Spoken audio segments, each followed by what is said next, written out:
സഹകരണം സ്കൂൾ പാഠ്യവിഷയമാക്കാൻ തീരുമാനിച്ച് കേന്ദ്ര സർക്കാർ.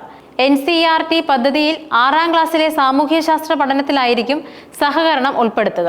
അടുത്ത അധ്യയന വർഷം മുതൽ സഹകരണം ഉൾപ്പെടുത്തിയുള്ള പാഠപുസ്തകം പഠിപ്പിക്കും. എന്നാൽ ഹയർ സെക്കൻഡറിയിൽ ഒഴികെ NCERT പാഠഭാഗം അതേ രീതിയിൽ കേരളത്തിലെ സ്കൂളുകളിൽ പഠിപ്പിക്കുന്നില്ല. അതിനാൽ കേരളത്തിലെ വിദ്യാലയങ്ങളിൽ തൽക്കാലം സഹകരണം പഠിപ്പിക്കില്ല. സഹകരണം പാഠ്യവിഷയമാക്കണമെന്ന് കേരളത്തിലടക്കം നേരത്തെ ആവശ്യം ഉയർന്നിരുന്നെങ്കിലും പരിഗണിക്കപ്പെട്ടിരുന്നില്ല. മറ്റൊരു സംസ്ഥാനത്തും നിലവിൽ സഹകരണം പാഠ്യവിഷയമാക്കിയിട്ടില്ല. കുട്ടികളിൽ സഹകരണ മേഖലയെക്കുറിച്ചുള്ള അറിവ് വളർത്താനാണ് പുതിയ തീരുമാനമെന്നും സഹകരണ മന്ത്രാലയം അവകാശപ്പെട്ടു. തുടക്കത്തിൽ 6ാം ക്ലാസ്സിലും തുടർന്നുള്ള വർഷങ്ങളിൽ ഉയർന്ന ക്ലാസ്സുകളിലെയും പാഠ്യപദ്ധതിയിൽ ഈ വിഷയം ഉൾപ്പെടുത്താനാണ് തീരുമാനം. സ്കൂൾ, കോളേജ് തലത്തിൽ സഹകരണ മേഖലയെ അടിസ്ഥാനമാക്കി നൈപുണി കോഴ്സുകൾ കൊണ്ടുവരാനും തീരുമാനിച്ചിട്ടുണ്ട്.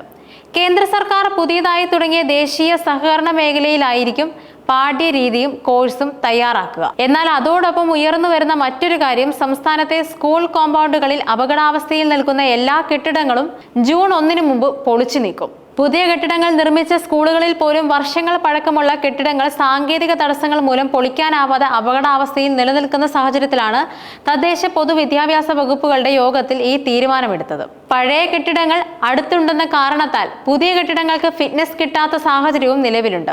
ദുരന്ത നിവാരണ നിയമപ്രകാരം ഇതിനാവശ്യമായ നിർദ്ദേശം ജില്ലാ കളക്ടർമാർ നൽകുകയും തദ്ദേശ സ്വയംഭരണ സ്ഥാപനങ്ങൾ കെട്ടിടങ്ങൾ പൊളിച്ചു നീക്കുകയും ചെയ്യുമെന്നും യോഗത്തിന് ശേഷം തദ്ദേശ സ്വയംഭരണ മന്ത്രി MP രാജേഷും പൊതുവിദ്യാഭ്യാസ മന്ത്രി V ശിവൻകുട്ടിയും അറിയിച്ചു.